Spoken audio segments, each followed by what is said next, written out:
Hello everyone, today we are going to start with chapter number 3 of Biology 9th ICSE, which is tissue, plants, animal tissues. So the term tissue, which means a group of similar cells performing a specific function. So most plants and animals possess a tissue system. The human body, for example, has the epithelial tissue covering the skin, the muscular tissue made up the muscle cells which are contracting, bringing the movement. In plants, conducting tissues conduct water upwards from the soil to the aerial parts of the food prepared for the leaves to the lower parts. Now the relationship between tissue, organ system and organism is that several tissue together contributing to a specific function inside the body constitute to an organ like tongue, epithelial cell, nerve cell, muscle cell, etc. Many organs acting together to perform a specific function, specific life process continuing as an organ system, such as digestive system.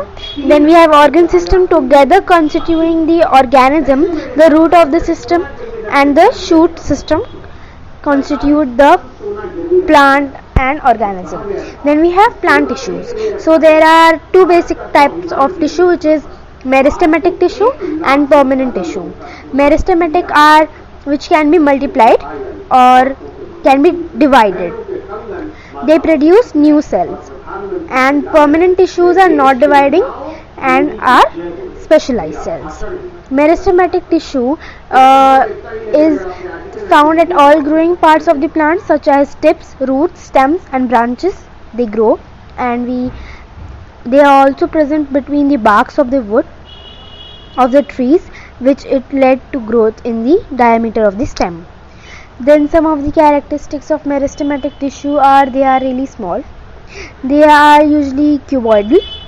Cell wall is thin and nuclei is large. And vacuoles almost are absent. Cell tightly packed or almost no intercellular spaces. The cell actively dividing, adding new cells to the plant, and new cells thus produced are transformed into the mature permanent tissues. Permanent tissues which cannot be divided. The meristematic tissue can be classified into categories, which are apical meristematic and lateral meristematic. So apical or terminal meristematic is located near the tips of the root and the stems, and also in the growing young leaves near the tips of the stem, as well as the tips of the axillary buds. Then we have lateral or cambium meristematum, which is this is situated below the bark and it is responsible for increase in the girth, which is girth means diameter of the stem. Then we have the next tissue, which is the permanent tissue. These are made up of cells which have lost their ability to divide and they are not dividing. They make the permanent tissue shape to perform some permanent functions. They may be living, which has nucleus present, or can be non-living, which is dead, which are absent nucleus. According to the functions performed by the permanent tissues are the three types, which are protective, supporting and conducting. So the supportive one is the cell which have thick walls. They are found on the surface of the root, stems and leaves. Some examples are epidermis of leaves, which secretes a waxy waterproof material. Then we have supporting tissue. Is a several types of tissue. The three most important ones are parenchyma, chlorenchyma and sclerenchyma. So the parenchyma has large thin-walled cells, oval, circular or polygonal in shape, and these are used in a single cell vacuole is present. Then they store food as potatoes, and they provide temporary support to the plants. Then we have chlorenchyma, which is colon means glue. So these are made up of the cells which elongate, and the cells made up the thick walls at the corner. These are found in the leaf, stack and below the epidermis of the stem, and the tissue helps the supporting of parts of the plant. Then we have sclerenchyma. These are composed of the long narrow cells which have become dead. These cells develop very thick large walls due to the decomposition of the lining. This tissue provides strength to the plants, some parts of the plants, and it is found in the stem and the veins of the leaves. And then fibers and stones. So the ropes, mats, these are all ropes, mats and certain textiles which are made up of plant fibers such as the linen and hemp. These fibers are sclerenchyma, and sclerenchyma is a long narrow cell. So these all are sclerenchyma which are dead. And the hard wall shells and the gritty masses in the skin of the pulp of pears are made up of the sclerenchyma, and here also as stone cells. So scleros, which is scleros, is meaning hard. So hard is the meaning of sclerenchyma, so it's hard. So then we have conducting tissue. So this is also called as the vascular tissue. These provides a passage for the water and dissolved materials to move up and down in the plants. The xylem and the phloem are the two types of conducting tissue. So what is xylem? These cells are elongate and thick walled. These cells are somewhat in form of tubular passes. They provide for upward movement in the water and dissolved material absorbed from the soil by the roots to the other parts of the plant. Older xylem, which is xylo, which is wood tissue, forms the woods and does not participate in the transport. Then the xylem rings. We have the xylem tissue consists of the tracheates and vessels, collectively called trachea elements, xylem parenchyma and xylem fibers. Then the tracheates are made up of an elongate dead cells which have large cavities without any content. These cells are placed end to end forming a long tube. They made highly lignified cell walls. They have providing mechanical support by developing various types of thickening in their wall. Then we have xylem vessels or tracheae. So these are long tube-like structures meant for transporting water and dissolving minerals. They are made up of elongate cells placed end to end. Their cells walls are quietly hard, thick and lignified. Transverse walls get dissolved and make a continuous water pipe. Then we have xylem parenchyma, consisting of living parenchyma cells associated with the xylem. These cells serve the storage of foods like sugar and starch and also helps in the conduction of water and minerals. Then we have xylem fibers. These are made up of dead sclerenchyma cells. They are thick-walled, narrow cells, and these are strapping cells. The main function of them are to provide mechanical support to the plant. Then we have phloem cells. Phullus is the bark. Okay, so these provides a passage for the downward movement of the food manufactured in the leaves to the various parts of the plant. They are also providing for the upward movement of the prepared food towards the growing new leaves. The phloem tissue consists of the sieve tubes, companion cells, phloem parenchyma cells and phloem fibers. Now, sieve tubes, what are these? They are made up of an elongate cell placed end to end forming a long tube. The transverse wall and sieve are called as sieve plates and are perforated, and they help in the transport of foods from leaves to storage organ and other parts of the plant. Companion cells, then we have living parenchyma cells closely associated with the sieve tube cells. They help in the functioning of the sieve tubes. And then we have phloem parenchyma. So it is a parenchymatous tissue. These are found in the associated with phloem, mainly concerned with the storage of starch, fat and other organic food minerals materials. Then we have phloem fibers. These are scleromatous cells found in the associated with phloem. They are mainly providing support. The xylem and the phloem collectively form the vascular bundle, and the veins of the leaves are examples.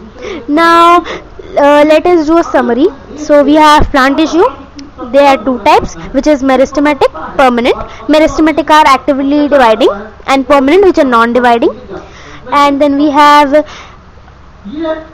types of permanent, then permanent tissue, which are three types, which are protective, supportive and conducting. Protective is the epidermis, then we have supportive, and then we have conducting cells, which are vascular. Then in the supportive one we have three, which are parenchyma, chlorenchyma and sclerenchyma. Parenchyma cells are thin walls and found in the soft part of the plant. Then we have chlorenchyma, which are elongate thick cells. Then we have sclerenchyma, which are thickened liquefied cell walls. And then we have the conducting complex vascular. Then in these we have two types, which is xylem and phloem. So remember, xylem is the water conducting and phloem is the food conducting one. And xylem tracheids, which are long spindle shaped dead cells, vessels, cylindrical cells and walls open. And xylem parenchyma and xylem fibers are there. In the phloem one we have joined end to end through the clustered of pores and companion cells. Phloem parenchyma and phloem fibers are there. Then we have animal tissues, which are four types, which is epithelial tissue, connective tissue, muscular tissue and nervous tissue. First, epithelial tissue. These are thin protective continuous sheets of the cell. They are located in the outermost layer of the skin and the lining surface of the nose, mouth, lungs, stomach, etc. They cover the surface of the body and the lines the various body cavities in the internal organs. Then we have shape. So epithelial cells can be flat, cuboidal or columnar in shape. And functions, the epithelial tissue functions are for protecting, as on the skin. Then absorption, secretion, as in intestine and sensory precipitations, etc. Its four structural distinct categories are squamous epithelial, cuboidal epithelial and columnar epithelial. Squamous is composed of cells which are thin, flat and prominent, nuclei closed packed. Examples are the lining of mouth, nasal cavities, blood vessels and lymph vessels. And cuboidal is found in some parts of the kidney, tubes and in some glandular ducts such as those on salivary glands. Then we have columnar epithelial. This contains a vertically arranged cylindrical or brick-like cells. These cells are usually tall in size.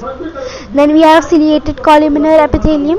So at those places in the body such as the lining of the trachea, windpipe and the columnar epithelial is ciliated. The cell is ciliated epithelium and have thread-like protoplasmic projections called as cilia at the free ends. Then we have glandular epithelium, which is also a kind of the columnar epithelium, which contains the large cells which secrete certain chemical substances. Some examples are sweat glands, tear and glands or the liver. Then we have stratified epithelium. These found in the skin and the cornea.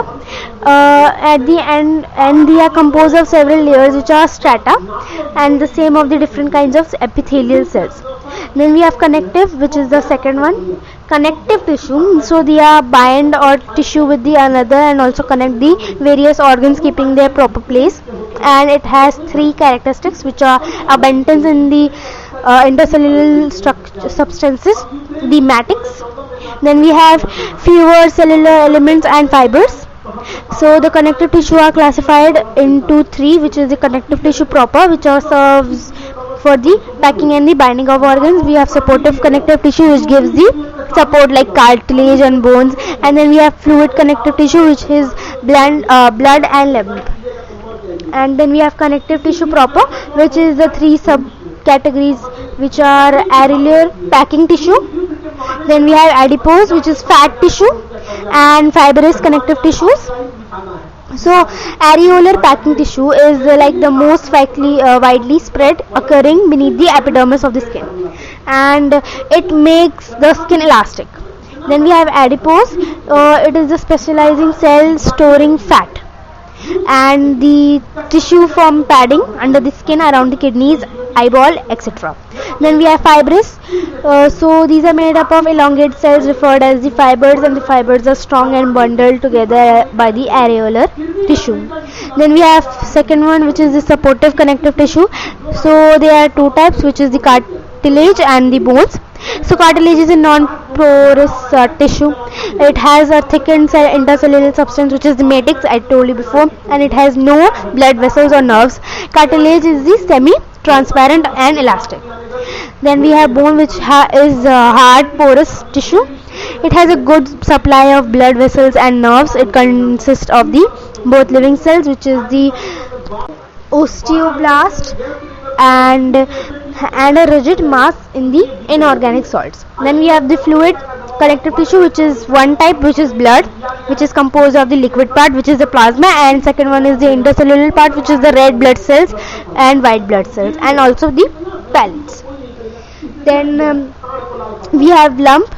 Okay, sorry, actually I messed up here. The fluid connective tissue is of two types, which is the blood and the lump. So lump is the fluid surrounding the body cells, and it is essentially the body plasma and has the oozed out of the blood vessels. It consists of the white blood cells and not the red blood cells, and both blood and lump are mainly concerned with transportation, also mainly in with immunity, which is protecting against the diseases. Then we have the muscle tissue. So they are three types, which is the striated. Striated is voluntary is which we can control, and it also is skeletal and stripped. And then we have unstriated one, which is smooth, really smooth, and it is unstripped or involuntary is which we cannot control. Then we have heart and cardiac muscles. These are only found near the blood, near the heart. And some examples are of striated muscles are legs, arm, face. Unstriated ones are eye, skin, lining of the blood vessels, urinary bladder, ureters, and in the cardiac it is only found in the heart. So the heart is only example of it. Then we have the nervous or the neural tissue. So this constitutes the nervous system. The tissue is made up of dendrites and neurons, axons of the neurons forming the nerve fibers. So this was all about this chapter. I hope you understood. Make sure to like, subscribe this channel. This video was really short and has explained all these subjects quickly. I hope you liked it. Make sure to tell me in the comments if you want me to explain any other one. Till then, keep learning. Thank you.